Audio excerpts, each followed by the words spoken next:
परम शांति बाबूजी आपका स्वागत है। और आज हम ये जानना चाहते हैं कि कला का अर्थ क्या होता है। काफ़ी सारे लोग हमें पूछते हैं कि कला माने क्या होता है, कला माने पावर, जो आप समझाते हैं। तो ये धरती लोक के हिसाब से आप बताइए और ब्रह्मांडों के हिसाब से बताइए कि कला का क्या अर्थ होता है। देखो, कला का अर्थ है आत्मा में पावर कितनी है। समझो, एक कला की पावर की आत्मा, दो कला की पावर की आत्मा, 5 कला की पावर की आत्मा, 10 कला की पावर की आत्मा। जैसे कृष्ण को 16 कला की पावर की कहते हैं ना, 16 कला संपूर्ण संपूर्ण निर्विकारी। मगर राम और कृष्ण तो बेहद की कला के पावर के अवतार है, ऑलमाइटी के अथॉरिटी के अवतार है। वो 16 कला वाला नहीं है। तो ऐसी तरह आत्मा में जब पावर होती है तब उसके अंदर गुण भी होते हैं, गुण भी होते हैं तो उसके अंदर संस्कार भी होते हैं। और जब पावर ज्यादा हो तो सर्जन करने की शक्ति होती है। तो जैसे हमारा यूनिवर्स है, जैसे हमने कई बार बताया, यूनिवर्स जो रचने वाला है, परम महाशिव जिसको कहते हैं, गैलेक्सी को रचने वाला महाशिव है, ये परम महाशिव है। शिव महाशिव परम महाशिव की कई बार डेफिनेशन दे चुके हैं। तो परम महाशिव के पास, उसकी आत्मा के पास, जो रचने वाली, जो परम महाशिव का जो, उसको तो आत्मा नहीं कहेंगे पर 16 कला की परमात्मा कहेंगे, 16 कला की परमात्मा। तो उसकी आत्मा में 16 कला की क्वालिटी है। क्या है? कला माना पावर की क्वालिटी। तो 16 कला की पावर की क्वालिटी है। उससे ऊपर जाओ तो ग्रेट यूनिवर्स में 20 कला, इससे ऊपर ग्रेट ग्रेट यूनिवर्स में 25 कला, ऐसा ग्रेट ग्रेट ग्रेट 17 बार जाओ तो 25 कला, 30 कला, 40 कला, 50 कला, 60 कला, 70 कला। तो हमारा मल्टीवर्स है 100 कला का। हमारा मल्टीवर्स है 100 कला का। जब 100 कला का मल्टीवर्स बना तब अलग अलग, सबसे पहले जो बनी थी, हमने जो बताया, आप क्रिएशन ऑफ मल्टीवर्स देख लेना।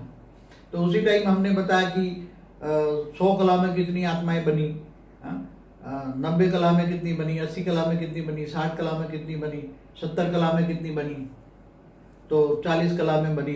तो जैसे ये 16 कला का यूनिवर्स है, तो जब ये मल्टीवर्स में वो 16 कला में, जब उसकी आत्मा में जब 16 कला की आई पावर, तब जब मल्टीवर्स में 16 कला होगी तब उसकी रचना हुई होगी। और फिर वो उसने यूनिवर्स बनाया। वो यूनिवर्स ने बनाते बनाते फिर 9 कला पे जब आया, तब उसने जो रचना रची महाशिवों की, तब महाशिवों ने जो रचना रची वो 9 कला की। महाशिव है 9 कला की क्वालिटी की। समझ में आए? तो हम थोड़ी डिफरेंस बताते समझाने के लिए, जो कई बार बेहद के बच्चे भी नहीं समझ पाते कि कला का अर्थ क्या है। तो कला के अंदर पावर की क्वालिटी कितनी है। जैसे यहाँ इंजनों में हॉर्स पावर लगाते हैं ना, इतना हॉर्स पावर का इंजन है, इतना। ये लाइट के अंदर क्या करते हैं, लाइट के भी देखते हैं ना कि इतने में क्या लाइट की कैपेसिटी कितनी है, कि इतनी HP का है, ये है जो है। तो ये परम लाइट की बात करते हैं हम। परम आकाश की भी बात नहीं करते हैं, परम महातत्व की भी बात नहीं करते, परम लाइट। अब समझा कि 9 कला से जो परम महाशिव ने पूरे महाब्रह्मांड बनाए, मैंने गैलेक्सी, मैंने आकाश गंगाएं बनाई। फिर उन्होंने एक संकल्प द्वारा अनंत अनंत शिव बनाए निराकार से। तो शिव में अब कितनी शक्ति आई होगी? जब उसको बनाने वाला 9 कला है तो उससे थोड़ी कम तो आई होगी ना। तो समझो कोई शिव 8 कला वाला भी होगा। जब एक संकल्पों से अनंत अनंत पावर के ब्रेकअप हो जाते हैं, टुकड़े हो जाते हैं, तो वो उसमें अलग अलग क्वालिटी के ब्रेकअप होते हैं, टुकड़े होते हैं। तो वो सारे शिव बन गए, शिव निराकार बन गए। तो शिव निराकार में कोई में 8 कला की होगी पावर, कोई में 7 कला की होगी, कोई में 6 कला की होगी। छोटा बड़ा, आज छोटा होगा तो कोई 2 कला, 1 कला की पावर वाला भी शिव होगा। जैसे आप देखते हैं छोटा से छोटा सूर्य, जब वो कृष्णावतार में ब्रह्मा को उसने बुलाया तो कोई 1 सिर वाला ब्रह्मा था, कोई 2 सिर वाला, कोई 10 सिर वाला। तो अलग अलग ब्रह्मांड के मालिक थे ना। जिनके पास ज्यादा सिर था वो ज्यादा ब्रह्मांडों का मालिक। बाबूजी, धरती पे जो मनुष्य है, आप उसको किस कला के मान सकते हैं? अभी धरती पर तो दूर दूर से आए हुए हैं। कोई गैलेक्सी से आया है, कोई यूनिवर्स से आया है, कोई ग्रेट यूनिवर्स से आया है। कितनी कला की पावर होगी उसके पास? अब जो गैलेक्सी से आए हुए हैं ना, तो वो समय समझो कि 8-9 कला की पावर है, कोई 8-9-10 कला की पावर है। तो ये जो धरती लोक में जो पैदा हुई आत्मा है उनकी, जो यहाँ इस ब्रह्मांड में हुए, तो जो इस ब्रह्मांड का शिव के अंदर कितनी पावर थी? समझो कि ब्रह्मांड के शिव के अंदर कोई के अंदर 8 कला की पावर है, कोई में 7 कला की पावर है, कोई 6 कला की पावर है, कोई 5 कला की, कोई 2 और 1 कला की है। तो उसने जो ब्रह्मा द्वारा सर्जन करवाया है, तो उसमें तो पावर, अंश मात्र पावर से शिव निराकारी से आकारी बना, फिर उसने विष्णु को रचा, विष्णु की नाभि से ब्रह्मा निकला, तो उसमें पावर बढ़ती बढ़ती अंश मात्र में जाती है ना। तो मनुष्यों में तो बहुत पावर कम आती है, पहले तो फरिश्ता बने ना, तो फरिश्तों में भी जो पावर बनी वो अंश मात्र परम लाइट की क्वालिटी गई है। समझो कि 4 कला का शिव की क्वालिटी वाला ब्रह्मांड है, समझ में आया? 4 कला की शिव की क्वालिटी वाला ब्रह्मांड है, और उसने निराकारी शिव, ये सब निराकारी शिव की बात कर रहा हूँ। पर ब्रह्म जो कहते हैं ना निराकार, इनकी बात कर रहा हूँ, आकारी की नहीं। आकारियों में तो अंश मात्र, जैसे निराकार शिव है, उसने सोचा मैं ब्रह्मांड के सर्जन करूं, तो वो निराकारी से आकारी शिव बना, तो उसके अंदर जो पावर थी उसका अंश मात्र पावर ही आया, समझ में आया? नहीं, पर रूप तो वही था ना, जो निराकारी थी वही आकारी बनी, तो पावर लॉस तो उसमें नहीं होना चाहिए ना। किसमें पावर? जो शिव निराकारी थे वो हाँ, तो उसने सोचा तो संकल्पों में जो पावर आई उसके हिसाब से आकारी बना ना।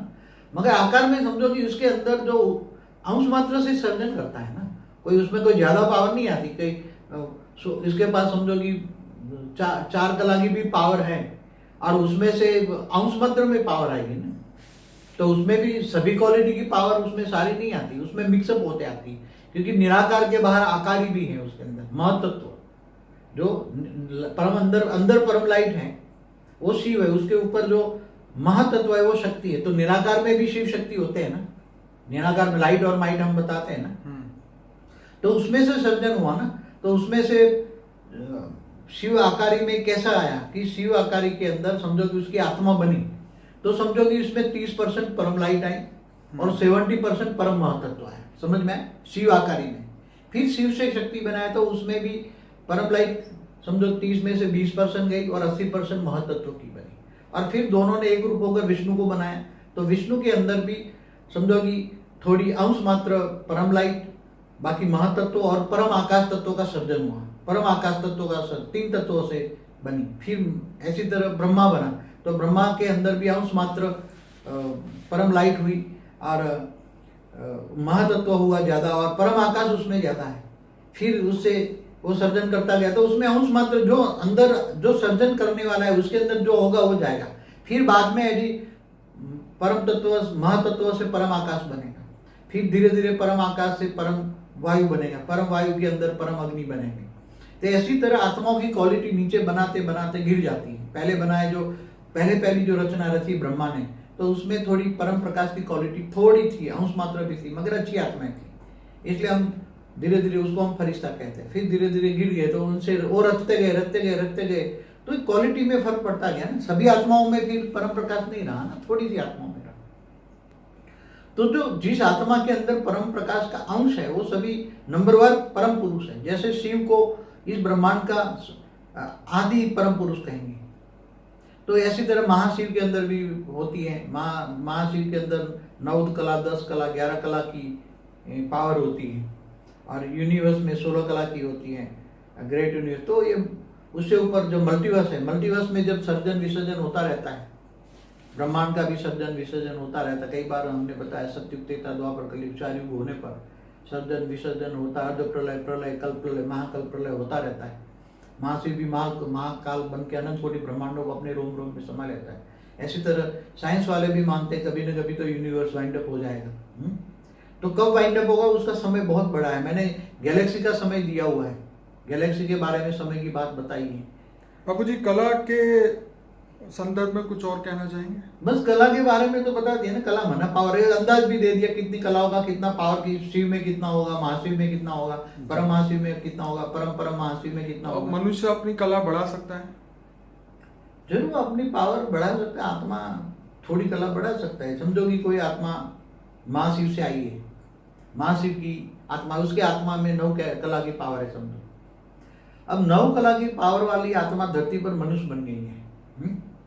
अब वो चाहे तो ज्ञान ले कि मुझे पावर चाहिए, तो उसकी आत्मा में पावर चाहिए। उसकी आत्मा तमो प्रधान बन गई। जब वो गैलेक्सी में थी तब सतो प्रधान थी, आत्मा का सर्जन हुआ तब सतो थी, सतो से फिर यहाँ आई तो रजो और तमो बन गए। अब उसको ज्ञान ही मौजूद है कि मुझे ज्ञान के द्वारा मेरी आत्मा की पावर बढ़ानी है, आत्मा की पावर बढ़ानी है। तो वो ऊंचते ऊंच परम धाम में ऑलमाइटी अथॉरिटी को याद करे। बेहद की कला के परम धाम में बेहद की कला का पावर वाला जो निराकार ऑलमाइटी अथॉरिटी का जो निराकार स्वरूप है, जो सूर्य की भांति है, सूर्य अग्नि देता है, वो परम प्रकाश देता है, उसको याद करें, कर्म योगी बने, कर्म करते करते ऑलमाइटी अथॉरिटी को याद करें और अपना ग्रेट ग्रेट ग्रैंड चाइल्ड बन के याद करें, वो ग्रेट ग्रेट ग्रैंड फादर है।